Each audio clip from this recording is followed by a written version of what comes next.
Mary Margaret McBride. How can a wife talk over the top or around the sides of a morning paper behind which her husband has disappeared at breakfast? Like at 79 Wistful Vista with Fibber McGee and Molly.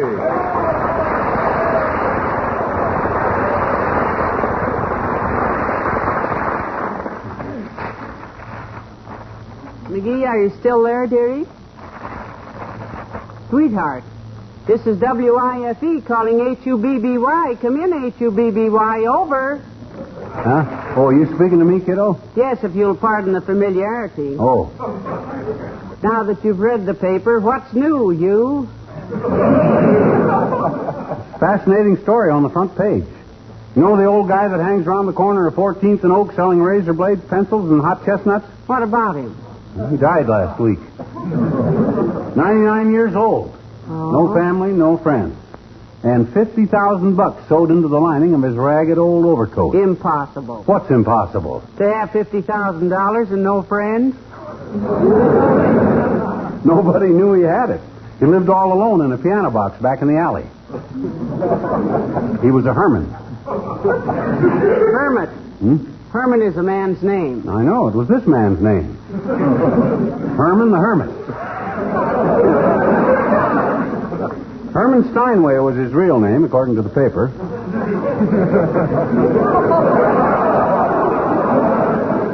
Come from a wealthy musical family.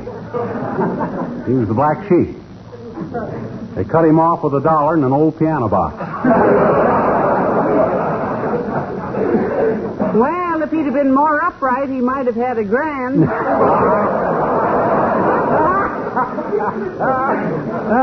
That's my girl. If they fit, dig them up and use them again. Anyway, you know what this ragged Herman done with the $50,000? What? He made a will, leaving it to a guy he didn't even know. No. A perfect stranger. Because the guy had felt sorry for him in his ragged overcoat and offered him his own. A good Somalian. Samaritan? I don't know. Well, he didn't give the guy's name. Well, if he was a stranger, how'd he know to whom to leave it? Well, the lawyer that prohibited the will found him. You know, for a contingent fee, a lawyer can find a celluloid collar in a hot volcano. Anyway, the lawyer that prohibited the will... Probated, dearie. Yeah, but imagine $50,000 because he done the old guy a good deed. You know what I think I'll do? I think I'll prowl around town today and be nice to strangers. Oh? Mm-hmm. You never know. I might just happen to do some ragged guy a favor. Well, just out of the goodness of my heart with no mercenary motives whatsoever. Except to be sweet to people and have the guy leave me a stack of El Foldo in his last will and tenement. Want to come with me? Dearie, I wouldn't miss it for a gold mine with H.O. Pinza working as foreman. Wait till I clear up these dishes and I'll be right with you. Okay. I think I'll wear a bow tie.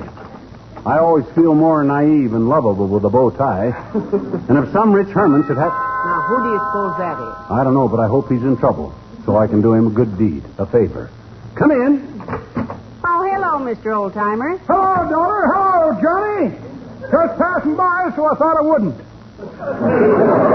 Thought you wouldn't what? Pass by. Oh. Well, what's new, kids? Did you see the morning paper? Couldn't, daughter. Loaned my bifocals to my girl, Bessie. Oh? First saw we've had this winter, and she's out picking mushrooms. Sure hope she's wearing them bifocals. Mushrooms, eh? Bessie giving a dinner party? Yep. Beefsteak and mushroom dinner for the Wistful Vista Young Republicans Club, Johnny. Oh. Bessie takes her politics real serious. Oh, faithful Republican, huh? Yeah. Out picking some mushrooms. No, faithful Democrat, out picking some toadstools.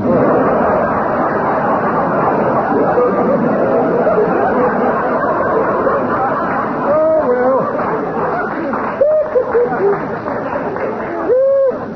Hi, daughter, what's in the morning paper? You remember the old buzzard that hung around 14th and Oak selling pencils and razor blades and hot chestnuts? Old Herman the Hermit? Yep. Hope you didn't get stung with any of his razor blades, boy. With them things, you couldn't carve past the cheese on your ravioli. I think Herman makes them himself out of tinfoil. Why, Jask. Well, he died last week, and he left $50,000 to some person who had been nice to him. Yeah, a perfect stranger, too. Imagine that. Yes, Johnny, I can't imagine that. To be nice to Herman, you'd have to be a stranger. Stingy old coot. I'm a fairly slow man with $1 myself, but Herman made me look like an intoxicated gunner's mate in Paris on payday. In fact, I'm kind of a miser myself, kids. Is that so? I got a little stashed away. Well, good for you. Yeah, you have? Well, you just hang on to that dough and leave it to somebody that's always been nice to you. Somebody that you could always feel free to drop in on. Anytime. For a cup of coffee. Or any old thing. Here, have a cigar. Real friends. People that like you for what you are instead of for what you got. More coffee, fella? No, thanks, Johnny. But you're sweet. Let me do you a favor, old-timer. Forget you told me about having all that dough hid away. Let me do something for you. My gosh, with me being your closest and best friend, I'm... Well, all right, boy. You can do something. Why, sure, you betcha. Anything at all. My gosh, what can I do? You got a good warm overcoat? Take mine. Gee whiz, I got an old Macintosh I can wear. Don't look good and it freezes my knees, but if you need my overcoat, boy... Oh, no, Johnny. Thanks. All I want you to do for me is, well, can I leave my money here with you where it'll be safe? It's my life's savings and... Well, you certainly may. You certainly may, and we'll take mighty good care of it. How much you want the receipt for, old-timer? This piece of paper big enough? Oh, sure. Now, wait a minute. I got it sewed into the lining of my coat here. Oh, boy. Can I help you, Mr. Oldtimer? Oh, no, thanks, daughter. I got it. There we are. Oh, boy. Yep. It's all here. $37. Much obliged to you, kids. You're real kind to old folks. Bye now. So long.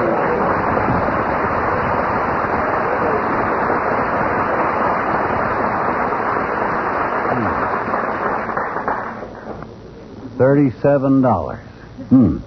Well, who knows? He may be just testing me. After all, he did let me do him a favor. 2 of them. What do you mean, 2 of them? Look in the other room. Huh?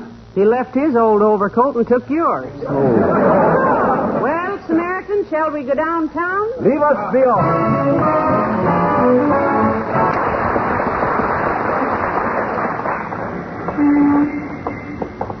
Let's walk a little faster, kiddo. My legs are cold. Yes, I can see why they would be.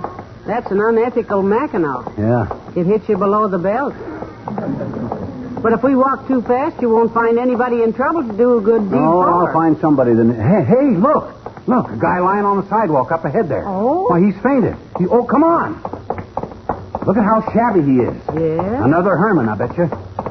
Poor old guy. Probably fainted from lack of hunger.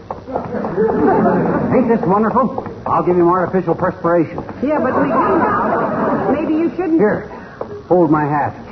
This calls for a cool head. Now, let me see. I can remember my Boy Scout training. Oh, yeah.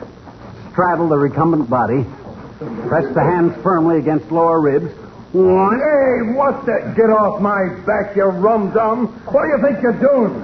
Let me up. Now, take it easy, boy. Take it easy. You'll be all right. You're among a friend. What happened, sir? Did you faint? Are you hungry? No, I'm not hungry, and I didn't faint. I am J. Merrill Moffat, president of the Wistful Vista Building and Loan Company, and I dropped my wristwatch down this sidewalk grating. Oh, dear. Well, come on, McGee. Oh, sorry, Moffat, old man. Just trying to do a good turn. I hold no grudge.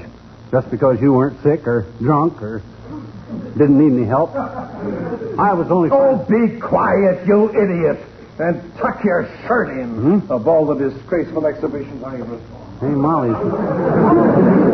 My shirt sticking out? No, dearie, it's the Mackinac. Oh. It's so short he thought it was your shirt. Natural mistake, though. Well, at least I give the old college try, kiddo. What if that guy had fainted? Well, he'd have never forgotten what I'd done for him. Might have left me all his stock in the building and loan. So I ain't discouraged. I'll keep trying. Oh, hi, Doc. Oh, Dr. Gamble. Hello, Doctor. Hello there, my dear.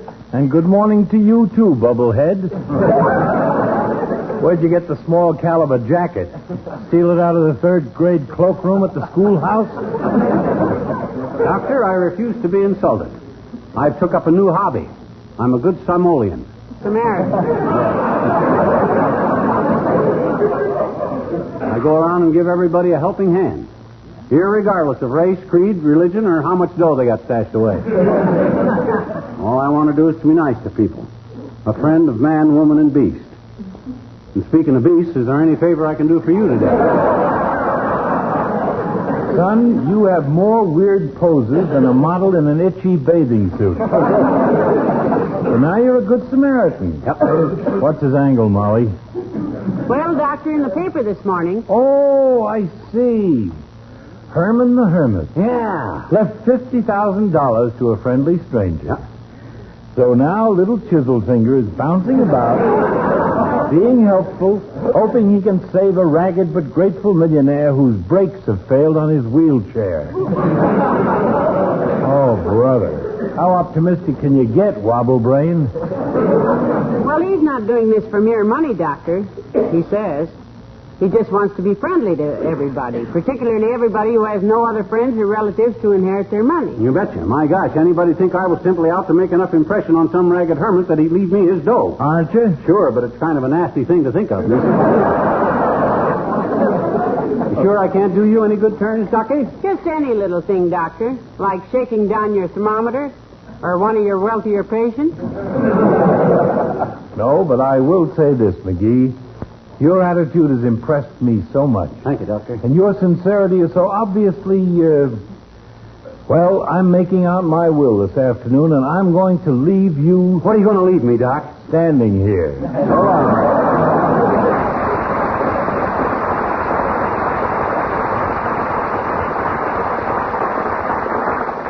You know, I'm afraid the good doctor is a little cynical, McGee. Yeah. He's seen so much of the seamy side, he looks at life through a handful of lint. Besides that, oh, look at that tired-looking woman coming out of the market there. Boy, is she loaded. Oh, hi, sis. Let me help you carry that stuff. No, thank you. I can handle them. I'm only going to my car. Oh, come on. I want to do it. I like to do people favors. Well, do me one and get lost. I don't need any help. Oh, sure you do. My gosh, all them groceries? Here, I'll take this big sack here and I'll put... Dear old heavenly days. Here, let me help pick these things up. Thanks, but how can you pick up a puddle of milk? If it hadn't been for this clumsy oaf here. Yes, you, butterfingers. Oh, now look, sis, I'm sorry. I was only trying to help somebody.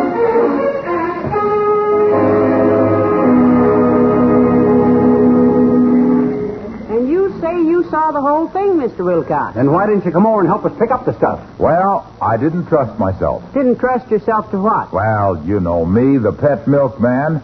I couldn't have trusted myself not to say, Madam, if you had bought pet milk in its famous, neat, sterilized can, wouldn't have spilled all over the sidewalk. It bounces. And when you see a beautiful baby bouncing with health and happiness, there's a very good chance that it's a pet milk baby. Because you see... Oh, my gosh, all I done was I tried to help the woman with her groceries. Could I help it if the old bag... McGee! That's no way to talk about a lady. I wasn't talking about the lady. I says if that old bag she was carrying them groceries in... if that old bag hadn't had a hole in it where a sharp carrot was sticking through... As I was saying, pet milk was first, you know, to be fortified with pure crystalline vitamin D. First choice of good cooks as a great all-purpose, all-family milk. Yeah. Pet milk, the first and the to do final. somebody a favor. And Oh, that's well, what you get. stop grousing, dearie. It was merely an accident. You paid her for the damage. I'll say $1.65 too. I paid her. I'll bet it's a racket with her. I'll bet she just buys carrots, runs back in the office, sharpens them in a pencil sharpener. So they'll be sharp enough to punch a hole in the grocery bag and then waits for a big-hearted dimwit like me to come along and... Oh, hey, Junior. Yes, pal. Hey, may I finish first? Oh, pray do. Thank you. You see, pet milk is good, sweet country milk, concentrated to double richness, to serve equally well as milk, coffee cream, and even for whipping. There we go. Available at food stores everywhere, by the can or by the case. Now, yes, pal? You sure you're through? Mm-hmm. You only been pitching in there for 7 innings. Oh, well, the rest can wait till next week. What's on your mind? I'd like to ask your advice. As an older man, you maybe Oh, can now, tell... wait a minute. Now. Older man. Why, you'd worn out 3 razors before I finished reading The 3 Bears. Don't give me that older man business, Gramps. Older man. Yeah, well, then let us say as a more experienced, Well, all right. more sophisticated, more educated, more thoughtful. More baloney, anyone, while we're slicing it? All right, get on with it. What advice do you want? Well, if you was me... Oh, no. Oh, no, please. Stop. What a horrible thought. Oh, I'm sorry, pal. If I were you... Yeah. Oh, no. Let me out of here. I'll see you later, Molly. Huh? Oh, to think of me being hit. Oh, no.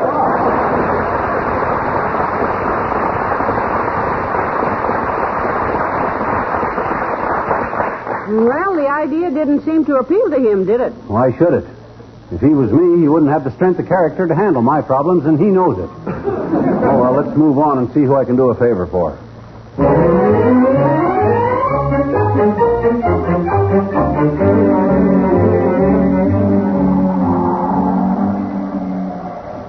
Getting a little McGee, isn't it, Windy? Huh? Or, getting a little windy, isn't it, McGee? Yeah. Me with a short Macintosh on, too. It's warm enough, what there is of it, but I feel like I was in a hot bathroom standing up to my hips in a tub of cold water. Hey, look. At what? At that newsstand. The papers are all going to blow away. Some ragged little newsboy's going to lose his day's profit. Well, I don't see him anywhere. If we only had a small anchor or flat iron or something to hold the papers down with. Hey, there's a big rock. I'll get that. Where? Oh, no, McGee, don't take that. Eh? That's... It's okay, kiddo. It was under the back wheel of that truck. Sure, my gosh, you might have backed right over it without seeing it. Here, this will weight down them papers, and then they sure won't... McGee, the truck, it's moving backwards. Jump in and put the brake on. Oh, okay, Hey, I can't. The door's Well, locked. then jump off quick. It's going faster. Okay. Oh, dear. Hey, down the street. Get out Hey, of the out of the way. way. It's a turn of control. Out you go. Look, everybody.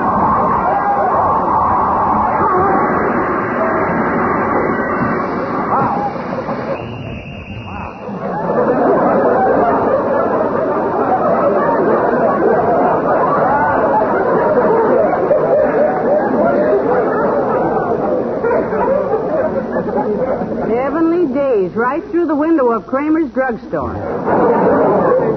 That's the first interesting window display Kramer's had in 5 years. Well, come on, kiddo. At least we saved the kids' newspapers. Hey, McGee, I'm getting cold. Okay. Let's walk once more around the reservoir and hit for home. Well, good. Anyway, you know, I'm beginning to believe that you can't go out and deliberately make somebody leave you all their money just because you did them a favor. I think it just has to happen. Well, that's the wrong attitude, kiddo. I always said... Heavenly days, what was that? I don't know. I don't see... Hey, look! Hey, a kid fell into the reservoir. What? Here, hold my Macintosh. I'll save him. Watch it now. Oh, my hero, my great big hero. Hey, Molly, take the kid. Here, Grab him. I got him, dear. All right, Sonny, don't you fret yourself. You're safe, thanks to my brave husband. McGee, are you all right? Yeah, except for a skull fracture. I bumped my head when I dived in. This water's only 2 feet deep. Hey, we got to get this kid home. It's cold. I'll stop a car. Yeah. Yoo-hoo! Stop, please. Emergency, stop. Hey, give us a lift home, will you, bud? This kid fell into the reservoir, and I pulled him out. It's cold. We got to get him home.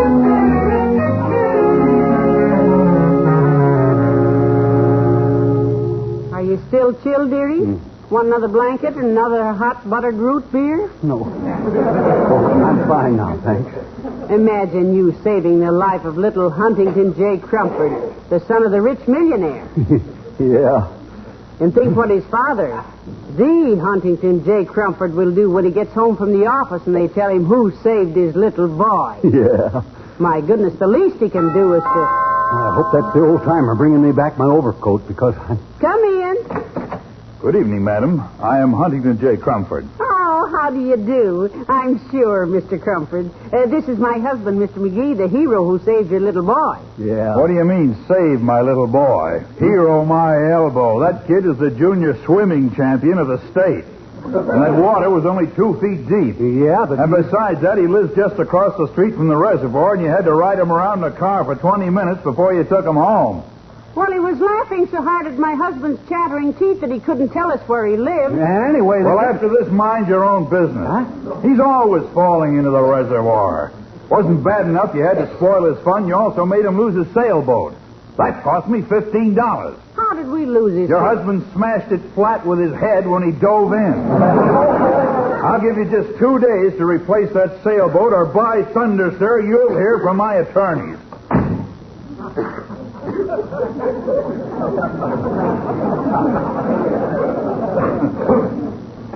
You know something? What? I just had a thought. Who was it that had the $50,000 in the first place? The kind stranger? No. The ragged hermit. That's who had it. Here, sew this $5 into the lining of my Macintosh and leave room for more. I started on the wrong end of this racket.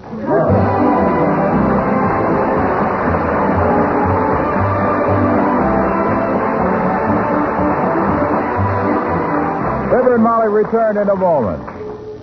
Timer was here a few minutes ago, and he brought back your overcoat. Oh, thanks. Well, then take the $5 out of the lining of my Macintosh and sew it into my overcoat, will you? I can't. He took your Mackinaw. He took my Macintosh? You mean He says it's better for him because he can reach his trousers pockets better and make change for people. What people? His customers. Customers. He's selling razor blades and pencils and hot chestnuts on Herman the Hermit's old corner. Why, that dirty double-crosser, I was going to do that myself.